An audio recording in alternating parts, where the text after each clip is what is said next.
Bonjour chers serviteurs audacieux, bienvenue dans notre émission chrétienne intitulée Le Pain matinal, une émission du ministère Ta Seconde Chance. Je suis Dr Doriane et je vais nous conduire dans la rubrique Exhortation.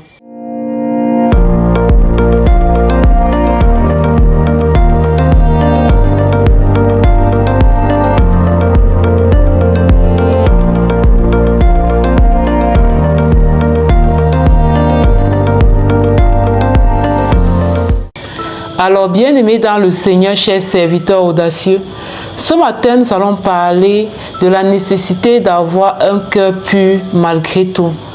Il est bien évident qu'au quotidien, beaucoup parmi nous, sinon nous tous, nous vivons des défis, nous vivons des trahisons, des blessures, des déceptions qui à un moment donné peuvent nous pousser à vraiment garder en nous de la rancœur, de la rancune, du ressentiment, qui à un moment donné peuvent nous pousser en fait à développer vraiment des émotions négatives, des sentiments négatifs envers des personnes qui entre guillemets nous ont blessés ou qui entre guillemets se sont comportés avec nous d'une manière qu'on n'aurait pas souhaité. Mais ce matin, je voudrais rappeler à un bien-aimé de l'Éternel ce verset qui dit garde ton cœur plus que tout, car c'est de lui que viennent les sources de la vie. Et cet autre verset qui dit que autant que cela dépend de vous, soyez en paix avec tous les hommes. Ce que j'ai compris par la grâce de Dieu, le Saint-Esprit m'a permis de comprendre que sans le cœur pur, nous ne pouvons pas le servir. Sans le cœur pur, nous ne pouvons pas être authentiques à notre service à Dieu. Et quand nous emmagasinons des émotions négatives, quand nous emmagasinons des émotions toxiques, quand nous emmagasinons des manques de pardon, quand nous emmagasinons de la rancune en nous, nous ne pouvons plus avoir ce cœur pur. Nous ne pouvons plus avoir ce cœur pur. Vous voyez ce pincement au cœur lorsqu'on pense à quelqu'un qui nous a blessés, cette douleur, cette négativité qui se dégage lorsque nous nous souvenons de comment X ou Y personne nous a traités. En fait, en tant que chrétien, en tant qu'enfant de Dieu, nous devons travailler à avoir toujours le cœur pur, en fait, à avoir un cœur dépourvu de toute offense. Est-ce que cela signifie que nous devenons insensibles?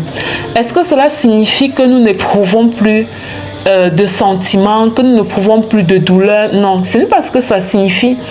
Ça signifie que nous devons développer une certaine conscience de notre état psycho-émotionnel. Nous devons développer une certaine conscience de nos émotions et à travailler notre sensibilité spirituelle de manière à ce que nous puissions être rapidement alertés lorsque notre équilibre psycho-émotionnel ne correspond pas à ce que Dieu attend de nous. Et lui, il attend quoi? Il attend la paix, il attend l'harmonie intérieure, il attend le pardon, il attend la plénitude. Donc du coup, même lorsque les émotions négatives surviendront, parce qu'elles vont survenir, aussi vrai que nous sommes des êtres humains, les émotions négatives, nous allons les ressentir, mais c'est notre responsabilité en tant qu'enfant de Dieu de refuser en fait ces émotions négatives, de dire non à ces émotions négatives parce qu'elles ne correspondent pas à l'expression de notre identité d'enfants de Dieu. Nous ne pouvons pas contrôler les événements qui nous arrivent. Nous ne pouvons pas contrôler la façon dont les gens vont nous traiter, ce qu'ils vont penser de nous, ce qu'ils vont dire de nous. Mais nous pouvons contrôler notre façon de réagir. Nous pouvons contrôler nos pensées. Nous pouvons contrôler nos actes vis-à-vis de ces personnes. Et bien évidemment, parce que nous avons le contrôle, ce contrôle doit nous permettre de choisir le plus ce qui correspond à notre identité divine. Ça fait qu'au cœur de l'adversité, on n'est pas obligé de se lamenter, mais on peut rendre grâce à Dieu. Ça fait que même quand quelqu'un nous a déçus, on continue d'aimer cette personne et de la bénir. Oui, En fait, nous devons arriver à un moment où nous ouvrons la bouche et nous bénissons. Nous bénissons consciemment les personnes qui nous ont déçus. Nous bénissons consciemment les personnes qui nous ont fait du tort. Nous bénissons consciemment. Dis, je te bénis, je te bénis, je te bénis. Et même si au début, tu as l'impression que ça sonne faux pendant que tu bénis cette personne, dis-le jusqu'à ce que ça résonne vrai en toi. Bénis cette personne jusqu'à ce que ça résonne vrai en toi. Bien-aimé dans le Seigneur, c'est ce que j'avais à partager avec nous ce matin. Gardons le cœur pur, c'est notre héritage, c'est la volonté de Dieu pour nous. Parce que sans le cœur pur, nous ne pouvons pas servir Dieu de manière authentique. Moi, je suis obligée de pardonner toute personne qui me cause du tort. Je suis obligée de pardonner toute personne qui me fait du mal ou qui se comporte d'une manière qui m'offense. Parce que je reconnais que si je ne pardonne pas rapidement pour retrouver la pureté du cœur, je ne serai pas capable même d'enregistrer une seule émission. Je ne serai pas capable de connecter avec le Saint-Esprit de manière vraie et authentique. Et ça s'applique à tous les autres domaines de notre vie où nous positionnons pour accomplir notre mission de vie ou pour servir Dieu. Si nous ne nous battons pas avec l'aide du Saint-Esprit à garder cette pureté du cœur, nous allons être chargés émotionnellement et ça va nous empêcher de courir à la mission que le Seigneur nous a donnée. Ça va nous empêcher de courir au but de Dieu pour notre vie. Amen. Je vous souhaite de passer une très belle journée. Je passe la parole à la servante de Dieu, Lina, qui va nous conduire dans la proclamation de la parole. Soyez abondamment bénis. Shalom, shalom.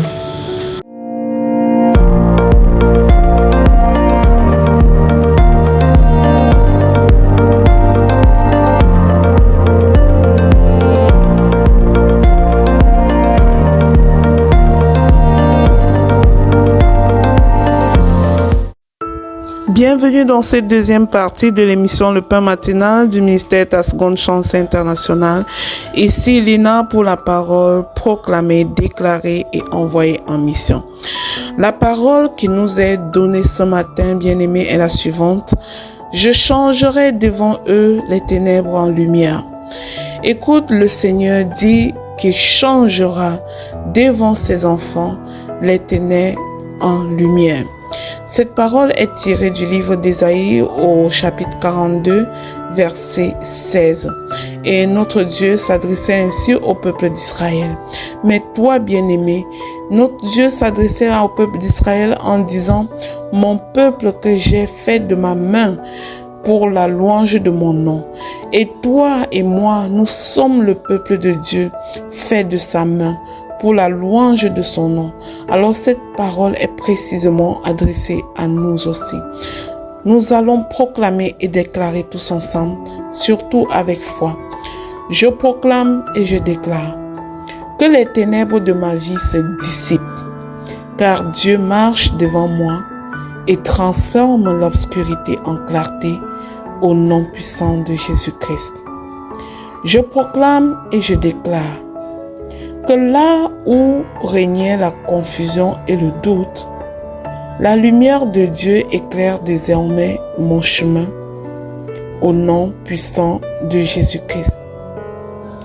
Je proclame et je déclare que je ne crains plus l'avenir, car l'Éternel fait briller sa lumière sur mes pas au nom de Jésus.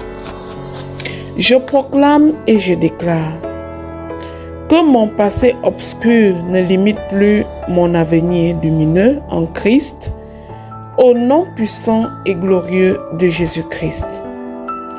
J'envoie cette parole en mission. L'Éternel dit qu'il changera devant moi les ténèbres en lumière. Chaque situation opaque devant moi devient une opportunité de gloire au nom puissant de Jésus-Christ. Mon esprit reçoit la lumière de la vérité divine et rejette toute forme de mensonge dans le nom de Jésus.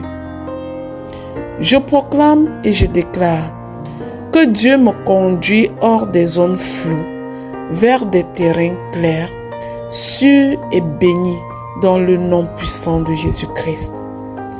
Je proclame que là où je ne comprenais rien, Dieu m'éclaire par sa sagesse et son discernement au nom puissant et glorieux de Jésus-Christ.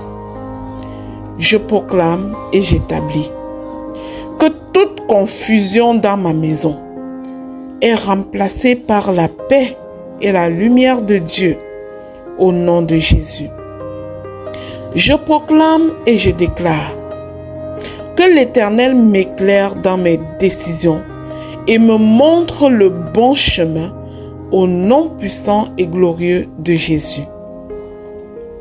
Je proclame et je déclare qu'aucune ténèbre ne peut résister à la lumière que Dieu déploie devant moi.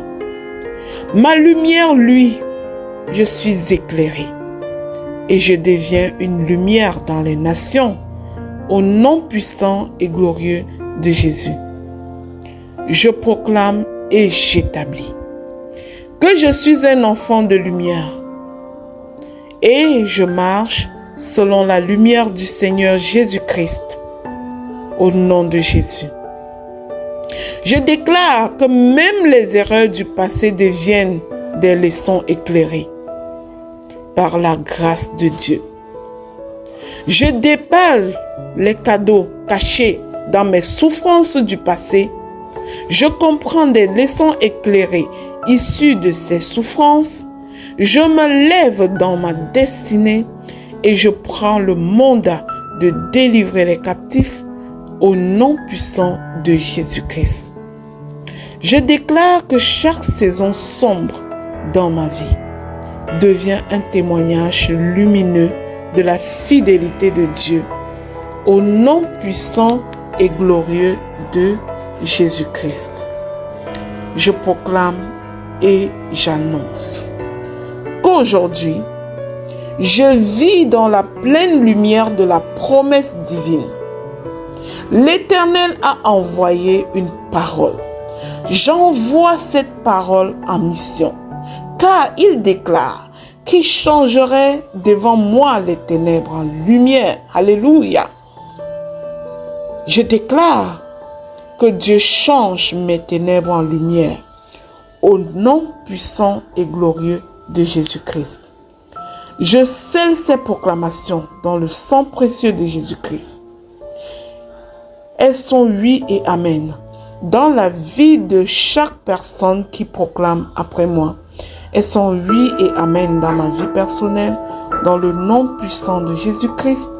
Amen, amen, amen. Bien-aimé dans le Seigneur, si ces proclamations t'ont béni, je te prie de les partager au suivant, de t'abonner sur cette page pour ne manquer aucune émission. Dans le nom de Jésus. Amen, amen, amen.